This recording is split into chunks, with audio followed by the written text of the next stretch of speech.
Okay, so let's continue on and talk about hydroelectricity. So by looking at the picture and by looking at the word, you can probably figure out that this has to do with water.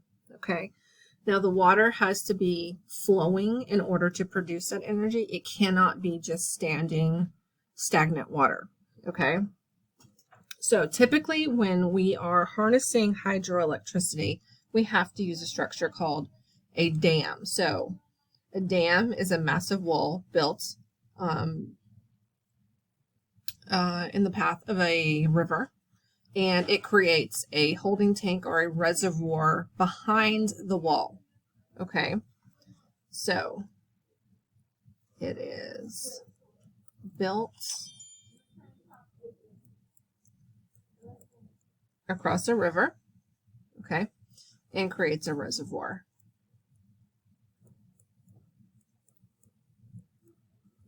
All right, so hydroelectricity can be created multiple ways.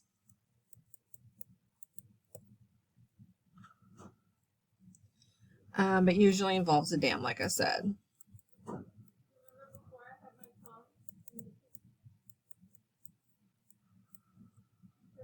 Okay, we can use hydroelectricity in the form of tides, but it's pretty rare right now and kind of costly. So it's not used a ton yet, but hopefully it will be more in the future. So we also have tidal energy. Uses a constant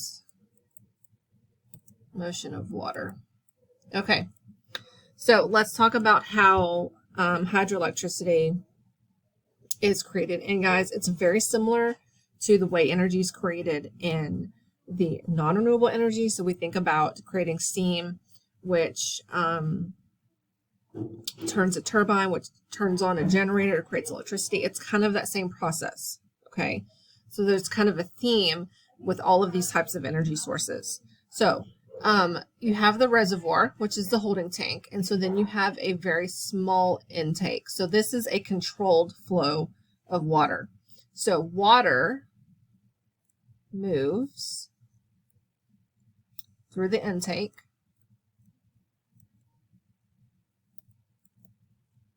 Okay, water moves through the intake and spins the turbine. So there's that word again. Okay, now a lot of people wonder, like, do fish and trash and all this kind of stuff get sucked into the intake? It is possible, yes, but typically this is going to be covered by some type of vent or screen to prevent that, because you don't want to damage the turbine. So water is taken in through the turbine. Here's our generator. It turns the generator, okay, which is then connected to, here's our transmission lines, and then these go to your house. Okay. So advantages to hydroelectricity. It does not generate air pollution, except for the building of the dam, obviously, because they have to use machinery. But once the dam is fully functional, this does not produce any type of air pollution. Okay. So does not generate air pollution. Okay, disadvantages: it is very expensive to make dams. So construction is costly, and you're also destroying habitat for native organisms that live in this region. Okay, so let's look at two specific examples of dams. Okay, all right, so the first one is called the Aswan Dam. Okay, and this is in Egypt. And how do I know this is in Egypt? Well, if you look right here, here's the Nile River. That's in Egypt. All right, so what we know about the Nile River is it floods every year. It always floods every year, and it's done this for centuries, okay?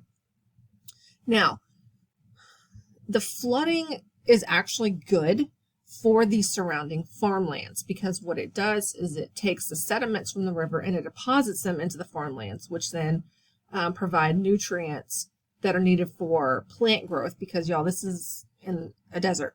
Okay, so these nutrients are needed for plant growth.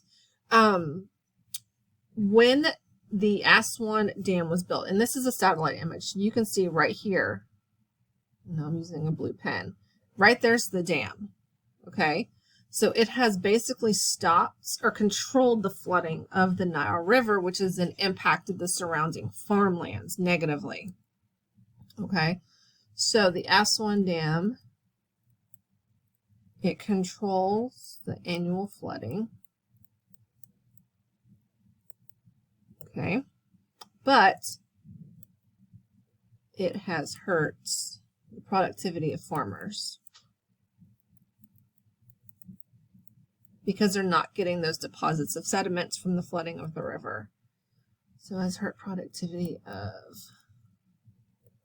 farmers because the floods would deposit minerals in the soil. Okay, so that's one example.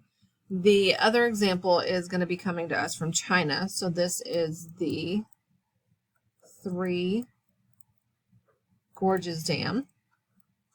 Okay.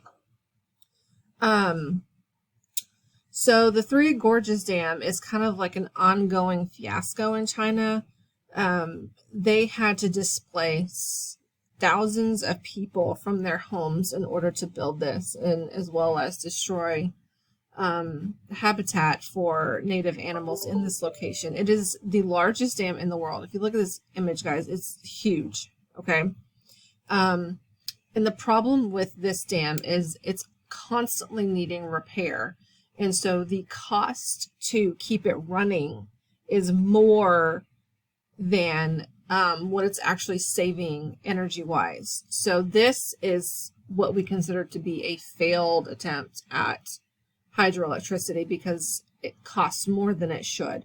So this is actually causing China to lose money, which is not a smart business investment in the first place. So the Three Gorges Dam, it will cost more to upkeep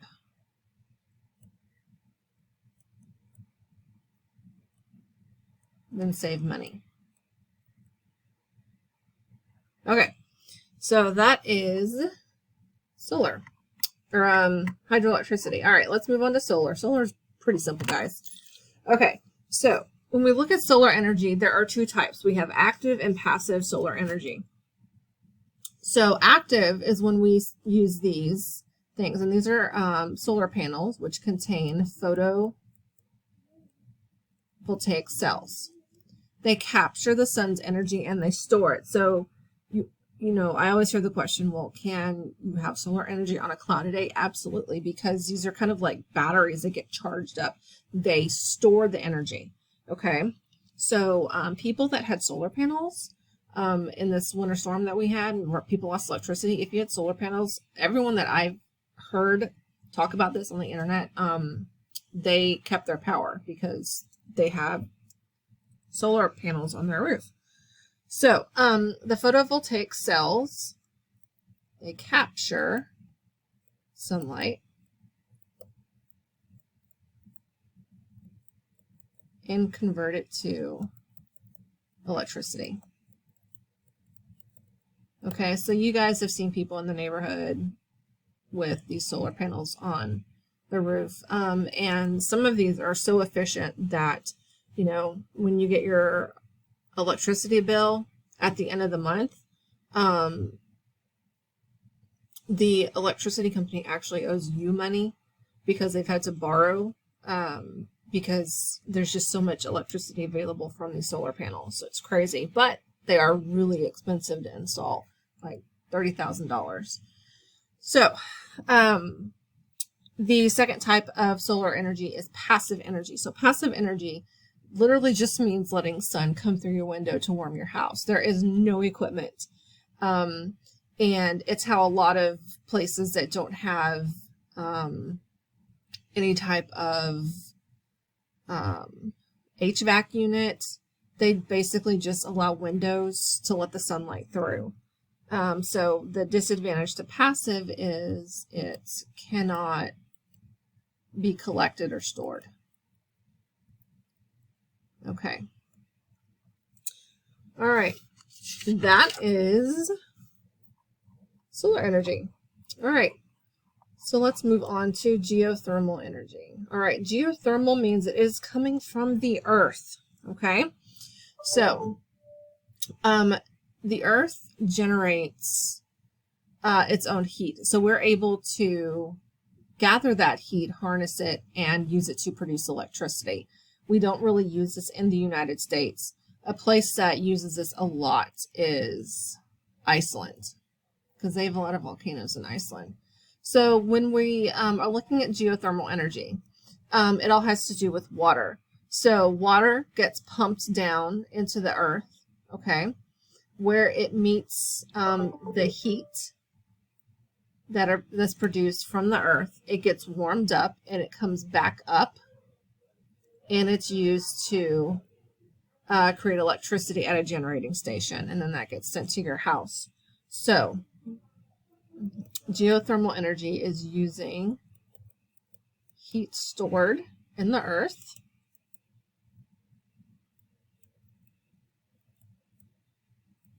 to heat water, which creates steam. Guess where we're going from here? Creates steam to drive a generator. You notice it's a common theme here, guys? Steam to drive a generator, okay? And so this image is from Iceland, and this is one of their geothermal pools. So the heat from the earth is actually creating like kind of like this. It's not really a hot spring, but it warms this natural pool, and people will go bathe in it. Not really bathe, but like soak in it. And it's got this mud in it that's supposed to help your skin. So that's one of the things that you're supposed to do when you go to Iceland. The only downside is that this can be expensive. Okay, so it can be expensive to access. And like I said before, is not accessible worldwide. Okay, so in our last video, we're going to talk about wind and hydrogen fuel cells.